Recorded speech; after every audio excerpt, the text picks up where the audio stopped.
Hey guys, and welcome back to our channel TechTube.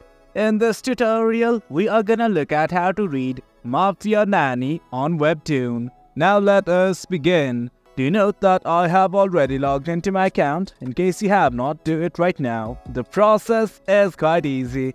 Now let us simply look at how to read Mafia Nanny. At the top right, you can simply see the search button. Click on it. Now all you guys need to do is simply type Mafia Nanny.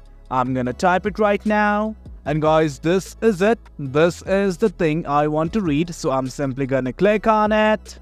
And guys, from this section, you can read Mafia Nanny. Here is the preview. You can also look at the episodes and everything.